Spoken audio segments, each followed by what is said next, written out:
Maria stood in the vast, gleaming kitchen of the Hawthorne mansion, her apron dusted with flour and her hands fragrant with the smell of roasting turkey and simmering gravy. Outside, the late November wind rattled the tall windows, shaking leaves from the oaks and maples in the sprawling estate grounds.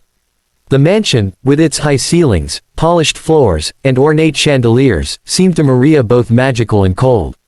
She had spent many Thanksgivings here, preparing lavish meals for the wealthy family who barely noticed her existence beyond her work.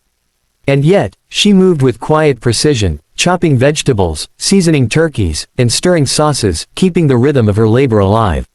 The kitchen was a whirlwind of activity. Copper pots gleamed on the stove, the scent of roasted pumpkin and sweet potatoes mingled with cloves and cinnamon, and the clatter of knives and spoons echoed against the marble countertops. Maria's muscles ached from the morning's prep, but she pressed on. Her mind wandered to the small cabin where she lived on the outskirts of town, a modest, creaking structure with a leaky roof and drafty windows. It wasn't much, but it was hers. Still, she often imagined the warm laughter of a family gathered around a table, the kind of warmth money couldn't buy, the kind she had never truly felt. She paused for a moment to wipe her hands on her apron and gaze out the window. Snow had begun to fall, light and fluffy, covering the manicured gardens in a soft white blanket. The children would soon run through it, their laughter drifting faintly toward the kitchen. Maria felt a pang of longing, a mix of loneliness and nostalgia. She remembered past Thanksgivings spent alone, hurriedly eating leftovers by the stove, listening to the laughter of neighbors she hardly knew. Now, the same pattern repeated in a grander, colder environment. She was surrounded by luxury, yet she felt invisible. A sudden clatter from the pantry snapped her out of her thoughts. A tray of pies wobbled as it slid off the counter, narrowly catching the edge before crashing to the floor. Maria's heart skipped a beat as she steadied it. Her hands shook slightly, fatigue and tension weighing heavily on her.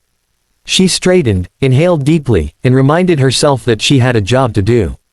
The family would arrive any moment, and every dish needed to be perfect. There was no room for mistakes, no time for her own hunger or fatigue. As she arranged the final touches on a tray of golden, flaky rolls, Maria silently wished for something she couldn't quite name, a sense of being seen, of being appreciated not for her work, but for herself. In the quiet hum of the kitchen, surrounded by the warmth of ovens and the aroma of Thanksgiving, Maria felt a flicker of hope. Perhaps, she thought, this year might be different. Perhaps, someone somewhere would notice the heart behind her hands, the woman who had spent countless holidays in the shadows, serving others while dreaming of a place to belong. The grand hall of the Hawthorne mansion buzzed with excitement as the family and their guests began to arrive. Laughter and chatter echoed off the high ceilings, mingling with the soft notes of a piano playing somewhere in the corner. Maria, standing at the kitchen doorway, paused to watch. The children ran ahead, their tiny shoes tapping against the polished floors as they chased each other around the massive dining table, which gleamed under the crystal chandelier. Adults exchanged warm greetings, handshakes, and polite smiles, their eyes briefly scanning the room before returning to each other. Maria's hands, still carrying the tray of roasted vegetables, trembled slightly. She tried to focus on her task, arranging the food with meticulous care, but her gaze kept drifting to the lively scene in the dining hall. The family seemed wrapped in a bubble of warmth and belonging, something Maria had never experienced in this house. She felt like a ghost, invisible despite the hours she had poured into creating this feast. The mashed potatoes were perfectly creamy, the cranberry sauce glistened, and the turkey rested golden and inviting on its platter. Every dish looked flawless, yet the appreciation she longed for was absent. She remembered last year's Thanksgiving, spent quietly in her cabin with a small can of pumpkin pie and a cup of lukewarm cider. It had been lonely, but there had been no pressure, no invisible expectation to serve others while ignoring her own hunger. The contrast between the two worlds, the grandeur of the mansion and the modesty of her home, pressed on her heart like a heavy weight. She wondered why happiness seemed so simple for some yet so distant for others. As she set down the tray near the serving station, a young boy dashed past her, nearly colliding with her legs. "Sorry," he squeaked, his cheeks flushed with excitement. Maria smiled faintly, ruffling his hair, but her heart sank when he ran off, oblivious to her presence.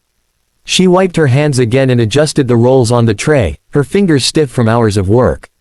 Outside, the November wind rattled the windows, reminding her of the chilly walk home that awaited her once the mansion quieted down. The sound of laughter grew louder, spilling from the dining hall into the kitchen. Maria paused to listen. The family toasted each other, sharing stories and jokes that made her long to be part of something real. She imagined sitting at that table, not as a servant but as someone welcomed, someone whose presence mattered. The thought made her chest ache with a mix of longing and hope. Perhaps this year could hold a different kind of surprise, a chance to feel included, to taste joy beyond the dishes she served. Maria shook her head slightly, chastising herself for daydreaming. She had work to do, and the family's happiness depended on her. But even as she returned to the stove, carefully basting the turkey one last time, she couldn't shake the feeling that something unexpected might change the course of her Thanksgiving. Something that could turn a day of labor and invisibility into a day of warmth and belonging. Maria had just finished wiping down the last serving tray when she heard a knock at the kitchen door. She frowned, surprised. Visitors rarely entered the kitchen, and she was used to remaining unseen behind the bustling scenes of the mansion. She hesitated, then opened the door slowly, expecting perhaps a delivery or another impatient staff member. Instead, she found a tall man standing there, wearing a rugged coat dusted with snow and a wide-brimmed hat tipped slightly back. His eyes were warm, kind, and curious, and in his hands he held a wicker basket filled with golden brown bread and jars of preserves. "I'm sorry to intrude," the man said with a deep, calm voice, "but I couldn't help noticing someone working tirelessly in here. You've been at it all day. Why don't you come eat with us?" Maria blinked. Her mind struggled to comprehend what he had just said. "Eat with you?" she asked, unsure if he was joking. She was accustomed to disappearing into the background, to being invisible while the wealthy family enjoyed the fruits of her labor. No one had ever extended such an offer. Her chest tightened, and she felt a strange flutter of hope.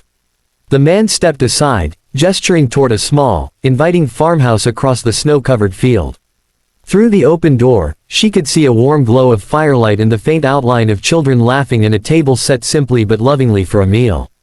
There was no grandeur here, no crystal chandeliers, just genuine smiles and the promise of belonging. "It's just us," he said, "my family. Come. No need to serve, no need to work, just eat." Maria's hands shook slightly as she looked at the basket in his arms, at the soft glow of the farmhouse, and then back at the mansion's grand hall. The laughter inside contrasted sharply with the isolation she felt behind the kitchen walls. She realized something profound. She had been working for recognition that might never come, in a place where her presence was expected but never celebrated. Could she really leave the only life she knew for an unfamiliar warmth? The rancher smiled gently, as if sensing her hesitation. "I won't take no for an answer," he said with quiet assurance. There was no arrogance in his tone, only kindness. Maria hesitated, heart pounding, but then something inside her shifted. She had spent too many years hiding behind her apron, too many Thanksgivings wishing for something she thought she didn't deserve. With a small nod, she accepted the basket. Her steps toward the farmhouse felt tentative at first, then steadier with each pace. Snow crunched beneath her boots, the cold air biting her cheeks, but she hardly noticed.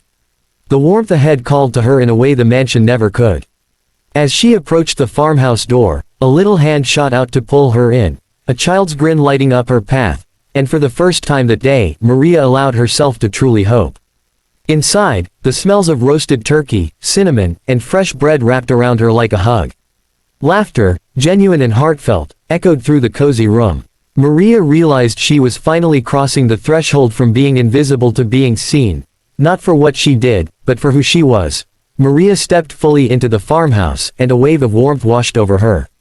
The small living room glowed with firelight, casting golden reflections on the wooden walls.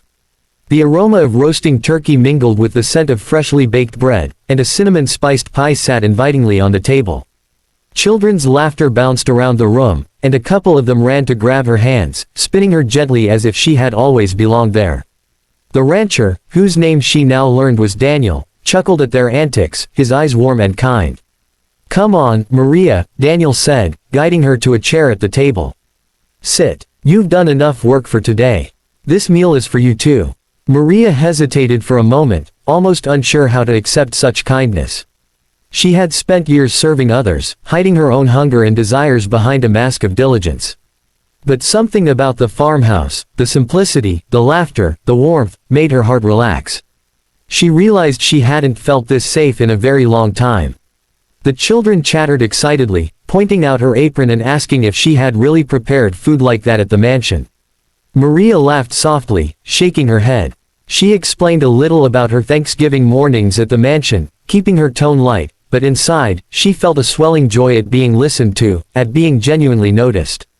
The rancher's wife, a kind woman named Ellen, passed her a plate piled high with turkey, stuffing, and mashed potatoes. "Eat, dear," Ellen said warmly. "We made plenty, and you deserve to enjoy it." Maria picked up her fork, and for the first time that day, she allowed herself to savor each bite. The food was simple but hearty, rich with care and love, not extravagance or polish. Each mouthful felt like a gift, but the real gift wasn't the meal, it was the feeling of belonging, of being welcomed without expectation. The children laughed at shared stories, Daniel told tales from the ranch, and Ellen spoke of small joys, harvests, snowstorms, and cozy winter evenings. Maria listened, laughed, and even joined in, her voice blending naturally into the room. Outside, the snow fell softly, blanketing the world in quiet serenity. Inside, the fire crackled and glowed, echoing the warmth Maria felt in her chest. She realized that happiness wasn't about crystal chandeliers or polished floors, it was about connection, about laughter shared over simple meals and genuine conversation. Tears prickled her eyes, but this time, they were tears of gratitude and relief, not of loneliness or longing. By the time the meal ended, Maria felt a sense of contentment she had never known at the mansion. The children begged for a story, and Daniel began recounting a tale from his own childhood on the ranch, the room erupting in giggles and wide-eyed wonder. Maria sat back, smiling, and for the first time in her life, she understood the true meaning of Thanksgiving. Not what you give on a platter, but what you give with your heart, and what you are allowed to receive in return. As the evening wore on, Maria found herself lingering near the farmhouse's warm fireplace, the fire casting dancing shadows on the walls.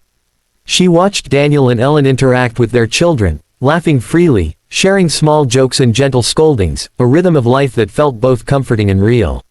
Maria's heart swelled with a mixture of gratitude and wonder. She had spent so many Thanksgivings hidden behind a kitchen door, unnoticed, her presence invisible to those she served. And yet, here she was, seen, welcomed, and valued for simply being herself. After clearing some plates with Daniel's help, Maria stepped outside onto the snow-dusted porch. The crisp November air filled her lungs as she gazed back at the mansion in the distance, its towering silhouette glowing faintly against the twilight sky. Memories of years spent laboring in its kitchens, preparing meals she would never share, flooded her mind. She realized she had been chasing recognition in the wrong place, expecting gratitude from people who couldn't see her as more than a servant. Her eyes softened, and she exhaled slowly, feeling the tension she had carried for so long begin to dissolve. Daniel appeared beside her, holding 2 mugs of steaming cider. "It's beautiful, isn't it?" he said, nodding toward the snowy landscape. "But I think what's inside this little house is even better." He smiled, his warm eyes meeting hers. Maria accepted a mug, the fragrant steam curling around her face. For the first time in years, she felt free to imagine a different life, not one dictated by endless chores and silent thanklessness, but one built on connection, love, and belonging. Inside, the children tugged at her hands, pleading for one last story before bedtime.